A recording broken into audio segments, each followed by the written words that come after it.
वही देखेंगे जिन्हें महिला पर्यवेक्षक में सिलेक्शन चाहिए ही चाहिए। हेलो हमारे प्यारे भाइयों बहनों, आई होप आप लोगों की तैयारी सुपर डुपर चल रही होगी। आज का वीडियो आपके लिए बहुत ही ज्यादा खास होने वाला है, क्योंकि इस वीडियो में हर एक टॉपिक के क्वेश्चन मिलेंगे जो कि अभी आपके एग्जामों में पूछे जा रहे हैं। एक एक क्वेश्चन आपके लिए मोस्ट इम्पोर्टेंट होने वाला है। चलिए बिना टाइम वेस्ट किए वीडियो को स्टार्ट करते हैं। सबसे पहला क्वेश्चन देखेंगे हम, ऐसी औषधि जो संक्रमण को रोकने का कार्य करती है उसे कहते हैं। यानी कि ऐसी कौन सी औषधि है जो संक्रमण को रोकने का काम करती है। बहुत ही प्यारा क्वेश्चन है। प्रति मलेरिया, रोगाणुरोधी, ज्वरनाशी या फिर पीड़ाहारी। करेक्ट आंसर बनेगा ऑप्शन नंबर बी, रोगाणुरोधी। याद रखना, बहुत ही important, very very most question. Deendayal Upadhyaya Grameen Kaushal योजना कुल कितने राज्यों व केंद्र शासित राज्यों में उपस्थित है। कितने राज्यों व केंद्र शासित राज्यों में उपस्थित है। ए है आपका 23, बी है आपका 21, सी है आपका 22 और डी है आपका 20। करेक्ट आंसर बनेगा ऑप्शन नंबर बी 21। याद रखना, आप लोगों के एग्जाम किस किस डेट को है हमें जरूर कमेंट में बताइए, ताकि हम उस हिसाब से आपकी तैयारी करवा सकें। मिशिगन नेतृत्व अध्ययन की किस पद्धति पर आधारित है। नेतृत्व अध्ययन की किस पद्धति पर आधारित है। देखिए बहुत ही प्यारा क्वेश्चन है। करेक्ट आंसर मिलेगा आपका ऑप्शन नंबर बी, व्यवहार पद्धति। जिन्होंने अभी तक चैनल को सब्सक्राइब नहीं किया है वो जल्दी से चैनल को सब्सक्राइब कर लीजिए और हमारे सभी वीडियो को देखिए, क्योंकि हर एक टॉपिक के क्वेश्चन मिलेंगे जो आपको सारे यूट्यूब में देखने को नहीं मिलेंगे। किन शिशुओं को बीसीजी वैक्सीन नहीं दी जानी चाहिए। ऐसे कौन सी शिशु हैं जिन्हें बीसीजी की वैक्सीन है वो नहीं देनी चाहिए। उपरोक्त सभी। यहाँ पर आपका बिल्कुल करेक्ट आंसर बनेगा। जी हाँ हमारे प्यारे भाइयों बहनों, चलिए अगला क्वेश्चन देखते हैं। मोस्ट इंपोर्टेंट क्वेश्चन है हमारी प्यारी बहनों। आईसीएमआर की 2020 रिपोर्ट के अनुसार भारत में डेंगू और मलेरिया की उच्चतम दर किस राज्य में दर्ज की गई थी। तो किस राज्य में दर्ज की गई थी आपको जल्दी से कमेंट में बताना है, क्योंकि मोस्ट इंपोर्टेंट क्वेश्चन है वो है आपका पश्चिम बंगाल। यानी कि डी नंबर वाला आपको बिल्कुल करेक्ट क्वेश्चन आंसर है। अगला क्वेश्चन देखेंगे हम, तीसरा क्वेश्चन मोस्ट इंपोर्टेंट क्वेश्चन है हमारी प्यारी बहन। आईसीएमआर द्वारा 2020 में निम्नलिखित में से कौन सा अध्ययन जारी किया गया था।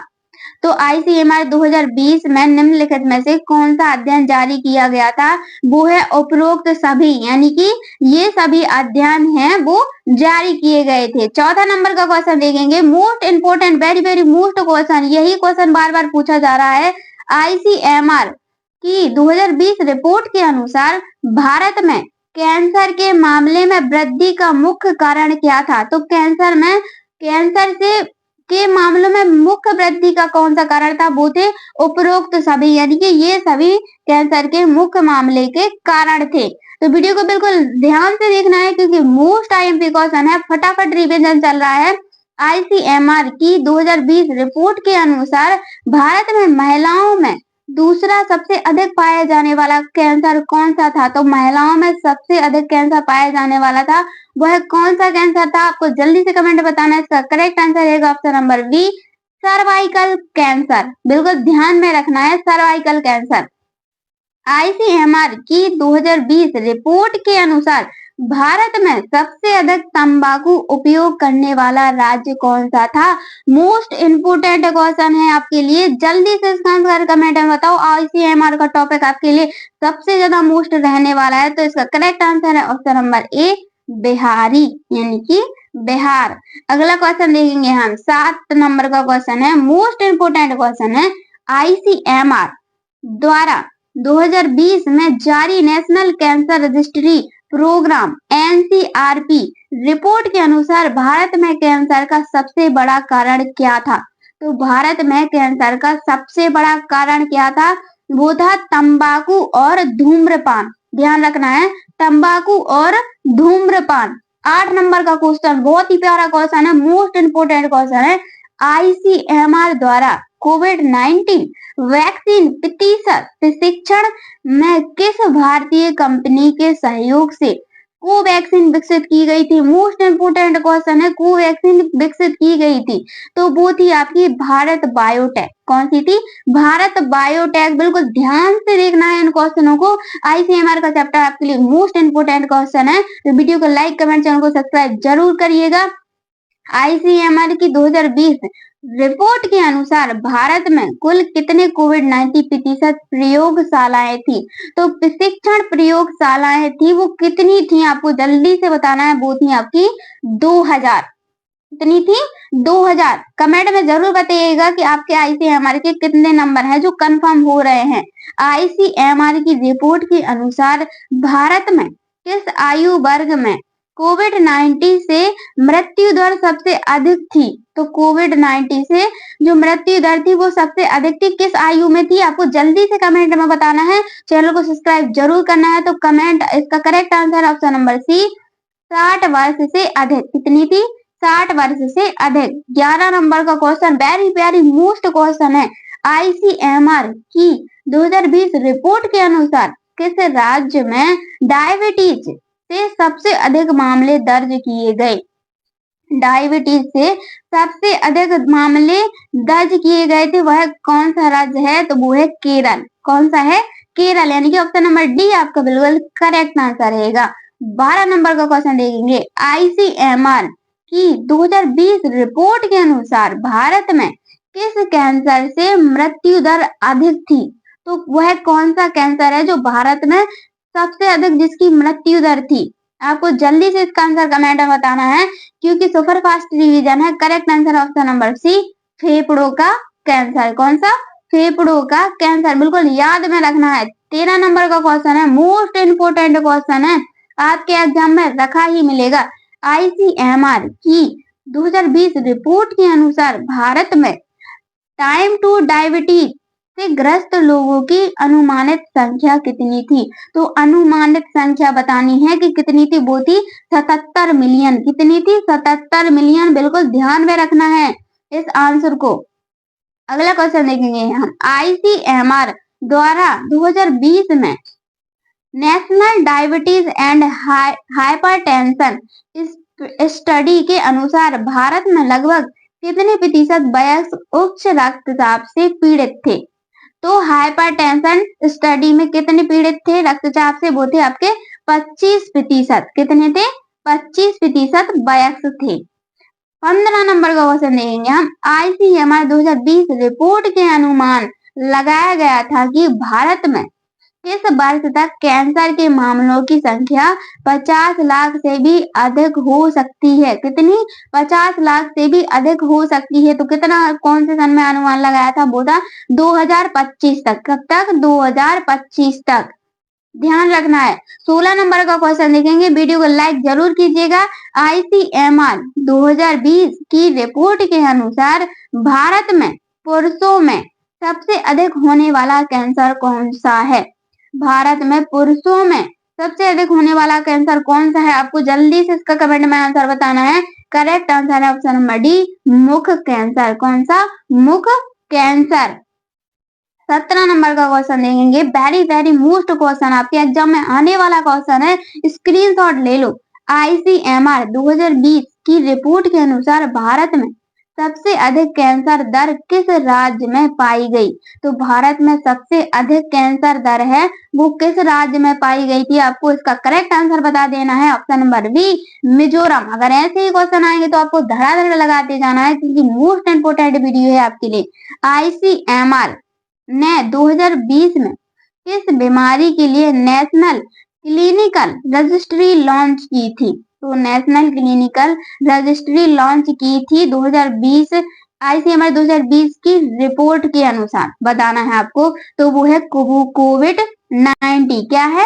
कोविड-19। अगला क्वेश्चन देखेंगे हम। 19 नंबर का क्वेश्चन है। आईसीएमआर 2020 की रिपोर्ट के अनुसार भारत में सबसे अधिक प्रचलित कैंसर कौन सा है?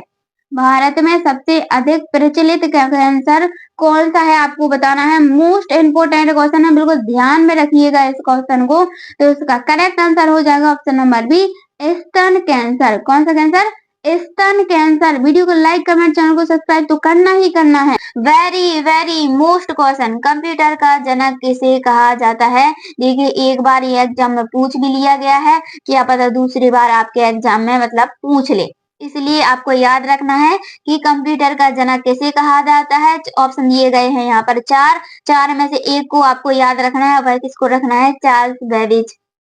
किनको याद रखना है? चार्ल्स बेबेज को आपको बिल्कुल याद रखना है। यहाँ पर ऑप्शन नंबर डी आपका बिल्कुल करेक्ट आंसर जाता है। जिन्होंने अभी तक वीडियो को लाइक नहीं किया है, जल्दी से वीडियो को लाइक कीजिए। आपको इस वीडियो में जितने भी हम क्वेश्चन करा रहे हैं, कम से कम उनमें से आपसे 90% क्वेश्चन के आंसर बनने चाहिए और आप काउंट करते जाओ कि हमारे इतने आंसर हैं जो बिल्कुल सही सही जा रहे हैं दीदी। चलिए, भ्रूण का हड्डी तंत्र मुख्य रूप से किस पोषण तत्व पर निर्भर करता है? देखिए, भ्रूण का हड्डी तंत्र है मुख्य रूप से किस पोषण तत्व पर निर्भर करता है? ए है आपका विटामिन ए, बी है आपका आयोडीन, सी है आपका आयरन, डी है आपका कैल्शियम। तो correct answer option number D calcium. याद रखना, ऑप्शन नंबर डी यहाँ पर करेक्ट आंसर रहेगा कैल्शियम। अगला क्वेश्चन देखेंगे, very very most question, screenshot ले लो भाई इस क्वेश्चन का। गर्भवती महिलाओं को किस प्रकार का आहार लेना चाहिए? मोस्ट इंपोर्टेंट क्वेश्चन है आपके लिए। गर्भवती महिलाओं को किस प्रकार का आहार लेना चाहिए? बहुत ही इजी क्वेश्चन है भाई। कुछ क्वेश्चन तो ऐसे आते हैं ना कि आपको सिर्फ दिमाग लगाने की जरूरत रहती है। चलिए, ये देखते हैं, तले हुए खाद्य पदार्थ नहीं हो सकता, फास्ट फूड भी नहीं। अब सी देखेंगे, संतुलित आहार, बी है आपका अत्यधिक मीठा भोजन। तो करेक्ट आंसर बनेगा ऑप्शन नंबर सी, संतुलित आहार। क्या देखना है? संतुलित आहार यहाँ पर बिल्कुल करेक्ट आंसर है। निम्न में से कौन सी आउटपुट डिवाइस है? देखिए, इनमें से आपको सिर्फ एक आउटपुट डिवाइस बतानी है। ऐसे ही क्वेश्चन आपके एग्जाम में पूछे जाएंगे, कंफ्यूज बिल्कुल नहीं होना है। बिल्कुल एक एक क्वेश्चन को बड़े ध्यान से देखना है। हम आपको एक एक क्वेश्चन का आंसर बिल्कुल क्लियर समझाएंगे। ए है आपका प्रिंटर। प्रिंटर क्या आपकी एक आउटपुट डिवाइस है? जल्दी से अब हम तीन बता देते हैं। जॉयस्टिक आपकी क्या है? एक इनपुट डिवाइस है। कीबोर्ड भी आपकी इनपुट डिवाइस है, माउस भी इनपुट डिवाइस है। बचा क्या? प्रिंटर। तो प्रिंटर क्या हो जाएगा? आपका एक आउटपुट डिवाइस हो जाएगी। यहाँ पर बिल्कुल करेक्ट आंसर रहेगा। निम्नलिखित में से कौन सा रोग रोगी को एक बार हो जाने के बाद प्रायः पुनः आक्रमण नहीं करता है? यानी कि रोगी को एक बार जो रोग हो जाता है वह दूसरी बार नहीं आता है या फिर आक्रमण नहीं करता है। ऐसा कौन सा रोग है? वो है आपका बी। कौन सा रोग है? ए है आपका मोतीझला, बी है आपका टाइफाइड, सी है आपका चिकन पॉक्स, डी है आपका मलेरिया। तो कौन सा है? चलिए बताइए हमारे प्यारे भाइयों बहनों, इसका आंसर कौन कौन कमेंट में बताएगा? Correct answer option number D, sorry C, chicken pox. याद रखना, option number C, chicken pox. चलिए अगला क्वेश्चन, खसरा रोग निम्नलिखित में से किसके कारण होता है? वेरी वेरी मोस्ट क्वेश्चन, खसरा रोग निम्नलिखित में से किसके कारण होता है? याद रखना इस क्वेश्चन को। ए है आपका वायरस, बी है आपका जीवाणु, सी है आपका प्रोटोजोआ, डी है आपका बैक्टीरिया। भाई आप लोगों के एग्जाम किस किस डेट को है ये हमें जरूर बताएं, ताकि हम उसी तरीके से आपकी तैयारी करवा सकें, मोस्ट इंपोर्टेंट क्वेश्चन करवा सकें आपके लिए। तो यहाँ पर करेक्ट आंसर बनेगा आपका ऑप्शन नंबर ए। क्या बनेगा? Option number A, virus. खसरा किसके कारण फैलता है? वायरस के कारण फैलता है। चलिए, निम्नलिखित में से कौन सा रोग जीवाणुओं के द्वारा नहीं होता? देखिए, निम्नलिखित में से ऐसा कौन सा रोग है जो जीवाणुओं के द्वारा नहीं होता है? ए है आपका हैजा, बी है आपका ट्यूबरक्लोसिस, सी है आपका छोटी माता, डी है आपका प्लेग। बहुत ही अच्छा सा, बहुत ही प्यारा इजी सा क्वेश्चन है।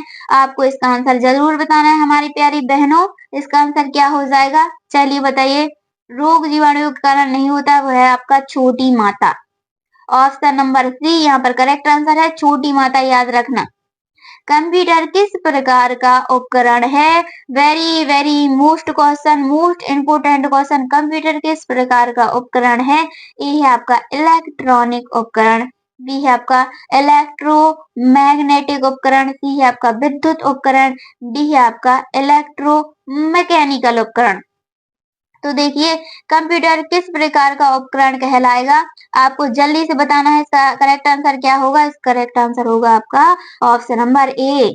जी हाँ हमारी प्यारी बहनों, इलेक्ट्रॉनिक कंप्यूटर। याद रखना, इलेक्ट्रॉनिक कंप्यूटर में पहली पंचवर्षीय योजना कब शुरू की गई थी? तो भारत में पहली पंचवर्षीय योजना, वेरी मोस्ट क्वेश्चन रहेगा आपका, 1951 में, 1950 में, 1962 में, 1963 में। इसका करेक्ट आंसर रहेगा आपका ऑप्शन नंबर ए, 1951 में पहली पंचवर्षीय योजना शुरू की गई थी। पहली पंचवर्षीय योजना का मुख्य उद्देश्य क्या था? यानी पहली पंचवर्षीय योजना का जो मुख्य उद्देश्य है वो क्या था? कृषि विकास, औद्योगिकरण, आधारभूत संरचना, शिक्षा सुधार। तो देखिए इसका करेक्ट आंसर रहेगा आपका ऑप्शन नंबर ए, कृषि विकास था। 1 से जो 20 तक क्वेश्चन रहेंगे आपके वेरी मोस्ट क्वेश्चन रहेंगे और लास्ट के क्वेश्चन तो आपको रखे ही मिलेंगे आपके एग्जाम में। दूसरी पंचवर्षीय योजना किसके मॉडल पर आधारित की गई थी? समाजवादी मॉडल पर, गांधीवादी मॉडल पर, या फिर लिबरल मॉडल पर, या फिर नेहरू महान नोविस मॉडल पर। तो करेक्ट आंसर है आपका ऑप्शन नंबर डी। अगला क्वेश्चन देखेंगे हमारी प्यारी बहनों, चौथा नंबर क्वेश्चन है, दूसरी पंचवर्षीय योजना का प्रमुख फोकस क्या था? तो दूसरी पंचवर्षीय योजना का प्रमुख फोकस क्या था आपको बताना है। शिक्षा था, बी नंबर भारी सुधार था, सी नंबर सेवा क्षेत्र और डी नंबर कृषि। तो देखिए इसका करेक्ट आंसर है ऑप्शन नंबर बी, भारी उद्योग दूसरी पंचवर्षीय योजना का प्रमुख फोकस था। भारत में योजना आयोग की स्थापना कब हुई थी? भारत में योजना आयोग की स्थापना कब हुई थी आपको ये बताना है। ए नंबर 1951 में, बी 1950 में, सी 1962 में, डी 1963 में। तो करेक्ट आंसर है आपका 1950 में, यानी कि बी नंबर वाला। वेरी मोस्ट क्वेश्चन, पंचवर्षीय योजना से सबसे ज्यादा क्वेश्चन आते हैं। चौथी पंचवर्षीय योजना का मुख्य उद्देश्य क्या था? चौथी पंचवर्षीय योजना का मुख्य उद्देश्य क्या था? हरित क्रांति, औद्योगिकरण, सेवा क्षेत्र का विकास, गरीबी हटाओ। तो चौथी पंचवर्षीय योजना का मुख्य उद्देश्य था वो है आपका ऑप्शन नंबर डी, गरीबी हटाओ। पंचवर्षीय योजना का निरीक्षण कौन करता था? जो पंचवर्षीय योजना थी उनका निरीक्षण कौन करता था आपको बताना है। ए नंबर योजना आयोग, बी नीति आयोग, सी ग्रामीण सेवा मंत्रालय, डी वित्त मंत्रालय। तो करेक्ट आंसर है आपका ऑप्शन नंबर ए, योजना आयोग पंचवर्षीय योजना का निरीक्षण करते थे। भारत में हरित क्रांति किस पंचवर्षीय योजना के दौरान शुरू हुई? किस पंचवर्षीय योजना के द्वारा शुरू हुई थी? तीसरी योजना, पांचवी योजना, दूसरी योजना या फिर चौथी योजना? इसका करेक्ट आंसर रहेगा आपका ऑप्शन नंबर ए, तीसरी योजना। जी हाँ हमारे प्यारी भाइयों बहनों, 9वां क्वेश्चन है आपका, योजना आयोग को किसने प्रतिस्थापित किया? योजना आयोग को किसने प्रतिस्थापित किया था? ए नंबर ग्रामीण विकास मंत्रालय ने, आर्थिक आयोग ने, या फिर नीति आयोग, या फिर वित्त आयोग। तो करेक्ट आंसर है ऑप्शन नंबर सी, नीति आयोग ने प्रतिस्थापित किया था। 10वां क्वेश्चन वेरी इंपोर्टेंट, पांचवी पंचवर्षीय योजना में किस नारे का आयोग हुआ था? तो किस नारे का आयोग हुआ था 10वीं पंचवर्षीय योजना? आत्मनिर्भर भारत, गरीबी हटाओ, हरित क्रांति, जय जवान जय किसान। तो देखिए इसका करेक्ट आंसर है ऑप्शन नंबर बी, गरीबी हटाओ। अब आपके जो यहाँ से क्वेश्चन स्टार्ट होंगे टीकाकरण के मोस्ट इंपोर्टेंट क्वेश्चन रहेंगे जो आपके 100% आएंगे ही आएंगे। पोलियो से रक्षा के लिए ओपीवी के कुल कितने खुराक दिए जाते हैं? तो ओपीवी के कुल कितने खुराक दिए जाते हैं? 8, 2, 5, 6। तो इसका करेक्ट आंसर रहेगा आपका ऑप्शन नंबर सी, 5 दिए जाते हैं। 12 नंबर का क्वेश्चन देखें हमारी प्यारी बहनों, निम्नलिखित में से कौन सा टीका अनिवार्य टीका की सूची में नहीं आता जिन्हें बचपन के दौरान लगाया जाना चाहिए? यानी कि बचपन के दौरान लगाया जाना चाहिए लेकिन कि वह अनिवार्य टीका की सूची में नहीं आता है, ऐसा कौन सा टीका है? तो वो है आपका ऑप्शन नंबर बी, रेबीज का टीका। जी हाँ हमारी प्यारी बहनों। 13 नंबर का क्वेश्चन, पहला वैज्ञानिक रूप से स्वीकृत टीका था, यानी कि पहला वैज्ञानिक जो टीका था वह कौन सा था? चेचक का था, टेटनस का था, या फिर मौखिक पोलियो टीका था, या फिर रूबेला का टीका था? तो देखिए इसका करेक्ट आंसर रहेगा आपका ऑप्शन नंबर ए, चेचक का टीका पहला वैज्ञानिक स्वीकृत टीका था। वेरी इंपोर्टेंट क्वेश्चन, विश्व स्वास्थ्य संगठन का मुख्यालय कहाँ पर स्थित है? ये क्वेश्चन 100% आपको मिलेगा एग्जाम में कि विश्व स्वास्थ्य संगठन का मुख्यालय कहाँ पर है। तो इसको तो भाई रट ही लीजिएगा, तो वो है आपका ऑप्शन नंबर सी, जेनेवा में। जी हाँ हमारे प्यारे भाइयों बहनों, इसका मुख्यालय आपका कहाँ पर है? जेनेवा में। 15 नंबर का क्वेश्चन है, भारत को विश्व स्वास्थ्य संगठन द्वारा पोलियो मुक्त देश कब घोषित किया गया? पोलियो मुक्त देश कब हुआ था हमारा भारत? भाई पोलियो का सवाल है, इसका करेक्ट आंसर रहेगा देखिए A number 2012, B number 2014, C number 2015। तो करेक्ट आंसर बता देना है आपको 2014। जी हाँ हमारी बहनों, विश्व जगत में अल्बर्ट सॉबिन को किस टीके के लिए जाना जाता है? तक लिखा है वहां पर टीका है, किस टीके के लिए जाना जाता है? ओपीवी का टीका, खसरा का टीका, या फिर टीटी का टीका, या फिर हेपेटाइटिस? तो देखिए इसका करेक्ट आंसर है ऑप्शन नंबर ए, ओपीवी का टीका। अगला क्वेश्चन देखेंगे हम 17 नंबर का क्वेश्चन। विटामिन ए के टीकों के बीच कितने माह का अंतराल रखा जाता है? जब विटामिन ए के टीके लगते हैं तो उनके बीच कितने माह का है जो अंतराल रखा जाता है, कितने माह के बाद में हम इस टीके को लगा सकते हैं? वो है आपका ऑप्शन नंबर सी, 6 माह। जी हाँ हमारे प्यारे भाइयों, अगला क्वेश्चन है 18 नंबर का क्वेश्चन। किल कोरोना अभियान की शुरुआत किस वर्ष हुई? तो किल कोरोना अभियान की शुरुआत कब हुई थी? जल्दी से कमेंट में इसका आंसर बता दीजिए। 2021 में, 2019 में, या फिर 2022 में, या फिर 2020 में? तो इसका करेक्ट आंसर है आपका ऑप्शन नंबर ए, 2021 में।